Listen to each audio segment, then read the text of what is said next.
नमस्कार प्यारे विद्यार्थियों, आप सभी 9th क्लास के छात्र छात्राएं ध्यान दें। मैं आपका सर लेकर आपकी हिंदी क्लास वापस पुनः आपके बीच हाजिर हूँ। और हम रसखान जी को पढ़ रहे थे, जिनका पूरा नाम क्या है नहीं मालूम।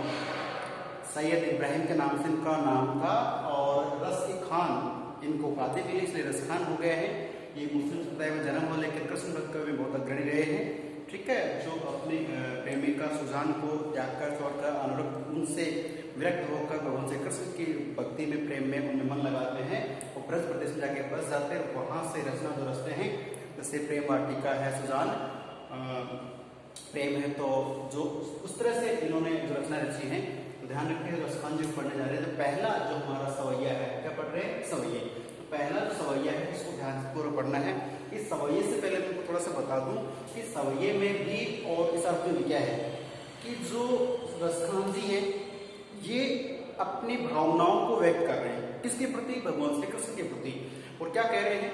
ये कहते हैं कि हे भगवान, हे परमात्मा, यदि मुझे इस जन्म में आपके दर्शन हो जाते हैं, आपकी जो भक्ति का मुझे प्रसाद मिलता है, बहुत अच्छी बात है। अगर ऐसा नहीं होता है और फिर मेरे को और कोई दूसरा जन्म आप देते हैं, ये जन्म तो मेरा पूरा होकर आपके दर्शन नहीं हो पाए मान लीजिए, तो अगला जन्म मुझे कुछ भी मैं बनता हूँ, तो मैं चाहे किसी भी अवस्था में कोई प्राणी या वस्तु के रूप में मेरा जन्म आप करें, लेकिन मैं चाहता हूं कि मैं आप ही के सानिध्य में रहूं, आपके छत्रछाया में, आपके इर्द गिर्द ही मेरा वास हो। ऐसी इनकी क्या है भावना, ऐसी इनकी विचार है। ठीक है, कहने का मतलब है कि ये भगवान श्री कृष्ण की भक्ति में इतने लगनशील है कि बस सब कुछ छोड़ छाड़ के चाहते हैं भगवान श्री कृष्ण के सानिध्य में जाना। तो एक मनोहारी मार्मिक स्पर्श यहाँ पे वर्णन है। जो प्रस्तुत सवैया है ये हमारी पाठ्य पुस्तक से रचित है, सवैया छंद जिसमें रचित है और रसखान जी द्वारा ये रचित है। और इसमें रसखान जी का भगवान श्री कृष्ण की भक्ति में अनुनय विनय है कि जिस भी प्रकार से उनका जन्म हो वो भगवान श्री कृष्ण के सानिध्य में रहे। अब देखिए, अब इस भावार्थ में आते हैं, व्याख्या में आते हैं। रसखान जी कह रहे हैं, क्या कह रहे हैं? मानुष, मानुष का मतलब मनुष्य से है। ठीक है, कि यदि मैं अगले जन्म में मनुष्य के रूप में जन्म लेता हूं, मेरा ये इसके तो बस में है ही नहीं, किसके बस में जन्म देना? भगवान की। तो यदि अगले जन्म में भगवान मुझे जन्म देते हैं, तो यदि मैं मनुष्य मेरे को बना दिया जाता है, मनुष्य अगर बना देते हैं हो तो वही रसखान। तो मैं ये चाहता हूं कि अगर मैं इस जन्म में तो कुछ नहीं कर नहीं पाए, लेकिन अगली बार अगर मेरे को मनुष्य रूप मिलता है तो क्या मैं बनना चाहूंगा? तो इसको दिया है बसो ब्रज गोकुल गांव के गवार। प्रस्तुत पंक्तियों के माध्यम से रसखान जी वर्णन करते हैं कि हे परमात्मा, है ईश्वर, यदि मुझे अगले जन्म में फिर कभी मनुष्य का जीवन मिलता है तो मैं एक मनुष्य के रूप में जन्म तो ठीक है मेरा हो जाएगा, लेकिन मैं ये गुजारिश से भी विनती है कि जो बस यानी बसना रहना, ठीक है, ब्रज ब्रज प्रदेश की बात करें, गोकुल अर्थात प्रदेश में जो गोकुल के वासी, गोकुल एक गांव का अपने नाम है, तो गोकुल के जो वासी हैं, गोकुल के लोग, गांव के जो ग्वाल, ग्वाल का मतलब जो भगवान श्री कृष्ण के साथ गाय चराने जाते हैं, या कोई भगवान श्री कृष्ण की गाय चराने के लिए जो ग्वाल वगैरह, ग्वाल ग्वाल को क्या बोलते हैं? ग्वाल। तो गोकुल प्रदेश, ब्रज प्रदेश में जो गोकुल गांव है, वहां के जो ग्वालिये होते हैं, गाय चराने वाले होते हैं, उन ग्वालियों के साथ मैं गाय चराने जाऊं भगवान श्री कृष्ण की। यदि मनुष्य का रूप मिलता है तो मैं बस यही काम चाहूंगा कि गोकुल के जो वासी हैं वो गाय चराने जाते हैं, तो उनमें मेरा भी एक रूप हो, मैं भी वहां पे गाय चराने जाऊं। कहने का मतलब है भगवान श्री कृष्ण के इर्द गिर्द रहना चाहता है। कौन? रसखान। ठीक है, आगे चलते हैं। जो पशु, ये शब्दावली में लिखा जाता है, बाकी से दूसरा वाला आता है तद्भव में। तो जो पशु हो, तो अगर मैं मानो कि मनुष्य का आप, क्योंकि अपने पास में तो कुछ भी नहीं है, सब कुछ किसके हाथ? भगवान के। तो भगवान यदि मनुष्य बनाता है तब तो मुझे क्या बनना है? मुझे गोकुल का एक ग्वाल बनना है, गोकुल प्रदेश का एक वासी बनना है और वो भगवान श्री कृष्ण की गाय चराने के लिए जाता हूँ।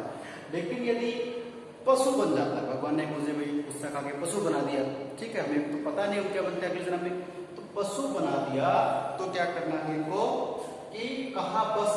कहा बस का मतलब है, कहा बस मैंने शब्दार्थ लिखा के लिए बस में नहीं रहना, कि अपना तो बस चलता ही नहीं, अपने को जो चलता है तो मेरो चलो नित नंद की धेनु मझारण। मझारण का मतलब बीच में होता है, बीच में, ठीक है। और नंद की, नंद कौन? जिनके यहाँ पे नंद बाबा, यानी कि जो नंद बाबा श्री कृष्ण का पालनहार है, उनकी बात करें तो नंद बाबा की जो धेनु गाय है उनके बीच में, ठीक है। चलो तो बात कर रहे सीधी सी कि यदि भगवान मुझे पशु बनाते हैं तो हे परमात्मा, हे ईश्वर, मुझे पशु बनाकर नंद बाबा की जो गाय है, जो 100 है, 500, जितनी भी गाय हैं, उन गायों के बीच में एक ऐसी गाय बनाकर मेरा जन्म कर दे कि मैं नंद बाबा की गायों के बीच में चरने वाली एक गाय बन जाऊं, जिसको चराने पहुंच जाएंगे भगवान श्री कृष्ण वहां पे विराजमान है, वो मुझे, तो मैं उनको देखता रहूं, निखारता रहूं। तो अगर पशु बनना तो भी मैं नंद बाबा की गाय के जो गाय है उनके बीच में चरने वाला पशु बनना चाहूंगा। समझ में आ रहा है? आगे बढ़े, एक बार वापस देख लो कि जो पशु हो तो कहा बस कि मैं अगर पशु, क्योंकि मेरा तो बस चलता नहीं, मनुष्य नहीं बना, ठीक है, तो बस नहीं चला तो क्या पशु बन गया, और पशु बना दिया तो मैं नंद बाबा की गायों के बीच में चरना चाहता हूँ, उनके बीच में रहना चाहता हूँ, ताकि मेरा संपर्क जो है, मेरा जो मेरे ऊपर जो हाथ या प्रभाव सारे दे रहे हो भगवान श्री कृष्ण का ही, मैं उनको निहारता रहूँ, देखता रहूँ, ठीक है। अब चलते आगे। पाहन, पाहन का मतलब होता है पर्वत या पत्थर से लेते, ठीक है। चलो अगर मैं पाहन पत्थर बन जाता हूँ, तो कई बार ये होता है कि भाई पहाड़ का पत्थर बना देते हैं, ठीक है। हाँ, ये बात अलग है कि आप हमारा जन्म मनुष्य के रूप होगा, अगली बार या पहले हम क्या थे तो पता तो नहीं रहता है, ये सब ईश्वर पे छोड़ा जाता है। तो भगवान यदि मुझे पाहन या पत्थर बना देते हैं और तो वही गिरी, गिरी का मतलब क्या होता है, पर्वत होता है, ठीक है। तो अगर भगवान मुझे पत्थर का एक अगला जन्म देते हैं, पत्थर बनाते हैं, छोटा मोटा जो भी, तो मैं ये मेरी ये प्रार्थना है भगवान से, उसी पर्वत का मैं एक छोटा सा पत्थर बनना चाहूंगा, जिसको किया गाया हरि छत्र, हरि कौन, भगवान श्री कृष्ण, और छत्र का मतलब उस अपनी अंगुली पे कहा जाता है, इस अंगुली पे उन्होंने जो गोवर्धन पर्वत है हमारा यूपी में पड़ता है, मथुरा के पास में, तो गोवर्धन पर्वत है, उसको इस अंगुली पे धारण किया था। तो ऐसे किया तो क्या बन गई, छत्री बन गई। तो मैं ये चाहता हूँ, मेरी प्रार्थना है, कौन कहे, रसखान जी, कि हे प्रभु, हे विधाता, यदि मुझे पत्थर बनाते हैं तो उस पर्वत का पत्थर बनाए, जिस पर्वत को भगवान हरि, भगवान छत्र यानी छत्री, जिस पर्वत को भगवान श्री कृष्ण ने अपनी अंगुली पर धारण करके और छत्री के रूप में बनाया, और उस छत्री के नीचे, क्योंकि पहाड़ को जब उठा के छत्री बनाते हैं तो बहुत बड़ा एक घनत्व रहता है, क्षेत्रफल रहता है, तो उसके नीचे जितने भी वहाँ के जन थे, लोग थे, मथुरावासी, ओगलवासी, वो सब उसके नीचे आकर के अपनी जान बचाए थे। कारण क्या था, उस समय जो अभी गाइड आई है, पुरंदर धारण, पुरंदर समझते हैं, पुरंदर यहाँ पे कहा जाता है भगवान इंद्र को, और इंद्र कौन, बरसात के देवता, पानी के देवता, वर्षा के देवता। उन्होंने क्या किया था, बहुत विकराल रूप धारण किया, और यानी पुरंदर का ये नाम आते समझो कि बहुत विकराल या क्रोधित हो जाते हैं ना, वो तो बहुत भयंकर बारिश करते हैं, और बारिश करते हैं तो उस समय वहाँ पे बहुत भयंकर बारिश आई, तो लोगों के घर बह गए थे, बस उसी तरह से परेशान थे।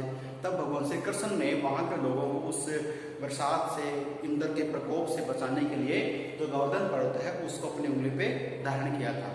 तो धारण कर लिया, तो अब वो रसखान क्या कह रहे, यदि मैं पत्थर का कोई टुकड़ा बनता हूँ तो मैं प्रार्थना करता हूँ, हे ईश्वर, मुझे आप उस पर्वत का या गोवर्धन पर्वत का एक छोटा सा पत्थर बना दे, जिस पर्वत को भगवान श्री कृष्ण ने अपनी उंगली पे धारण किया था, ठीक है, जिसमें बस वही स्पर्श चाहते हैं, कौन, रसखान, तो हर प्रकार से, हर तरीके से भगवान का सानिध्य चाहते हैं कि पत्थर भी बनो तो कौन सा, गोवर्धन पर्वत का बनो, जिसको भगवान श्री कृष्ण ने इंद्र के प्रकोप से बचाने, वहां की जनता को बचाने के लिए अपने अंगुली पे धारण किया था, ठीक है।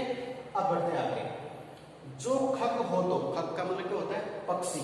अब ये तो है नहीं कि मैं तोता, मैंने कबूतर, कुछ भी, हालांकि पक्षी सब आ गई, तो जो भी, जो द्विज भी कहते हैं इसको, खग पक्षी भी होता है। तो जो यदि, जो यहाँ पे क्या है, यदि मैं खग यानी पक्षी बनता हूँ, भगवान ने मुझे पक्षी का जन्म दे दिया, तो क्या होता है, तो बसेरो, बसेरो का मतलब जीवनापन करना, बसना, वहां पे बसेरो करो, मिली कालिंदी फूल कदम्ब की डारण, डारण का मतलब डाली से है, कदम्ब एक वृक्ष होता है, और फूल का मतलब क्या होता है, किनारा होता है, क्या होता है, किनारा, फूल का मतलब किनारा। तो जो कदम्ब का वृक्ष है उसकी डाले के ऊपर बैठ के मैं बसेरा करूं, और कदम्ब का वृक्ष कहां पर है, कालिंदी, कालिंदी का मतलब क्या होता है, यमुना, यमुना के नदी का नाम है। अब यहाँ पे समझिए आप कि रसखान जी प्रार्थना कर रहे हैं, वर्णन कर रहे हैं कि हे विधाता, हे भगवान श्री कृष्ण से अनुरोध कर रहे हैं, यदि मेरा जन्म एक पक्षी के रूप में होता है तो मैं इतनी प्रार्थना करता हूं आपसे कि मुझे यमुना नदी के किनारे पर जो कदम वृक्ष है, कदम का वृक्ष है, उस वृक्ष की डाली पर बैठने वाला एक पक्षी बना दे। क्यों? क्योंकि उसके इर्द गिर्द, उसके आसपास भगवान श्री कृष्ण है, वो घूमते फिरते थे, विचरण करते थे, अपनी गायों को लेकर जा रहे हैं, फिर वैसे घूमने फिरने के हिसाब से। तो कहने का मतलब कि अगर पक्षी बनो तो भी यमुना नदी के किनारे जो कदम का वृक्ष है उसकी किसी डाली पर बैठा हो कोई पक्षी मुझे बना दे तो मुझे ही मंजूर है। ये सब प्रार्थनाएं हैं। कौन कर रहा है? प्रस्थान जी कर रहे हैं। किससे कर रहे हैं? भगवान श्री कृष्ण से कर रहे हैं। तो प्यारे बच्चों, अब ये तो इसका भाव मैंने आपको बता दिया। भाषा ब्रज भाषा चल रही है, सीधी सरल सहज भाषा है, और इसमें आप देखते हैं कि भाई मनोहारी वर्णन किया गया है, ठीक है। और यहाँ पे देखिए मानकरण अलंकार भी है, अनुप्रास अलंकार भी है, ठीक है। और एक आपको देखना है यहाँ पे कि सवैया छंद, 3-4 बातें विशेष में लिख सकते हैं।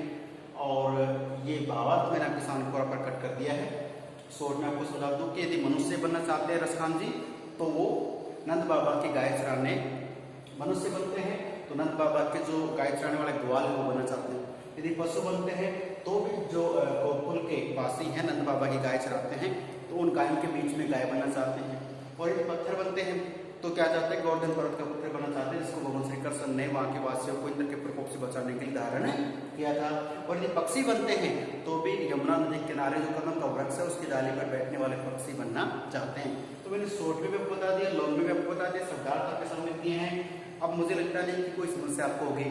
अगर होती इस वीडियो को आप एक बार नहीं 2-3 बार चला के देख सकते हैं ताकि आपको ये पूरा कॉन्सेप्ट समझ में आ जाए। तो हमने अपना सरकारी परिचय पढ़ लिया है, पहला स्वाध्याय पढ़ लिया, अब दूसरा स्वाध्याय पढ़ेंगे, ठीक है। नमस्कार, धन्यवाद। चलिए।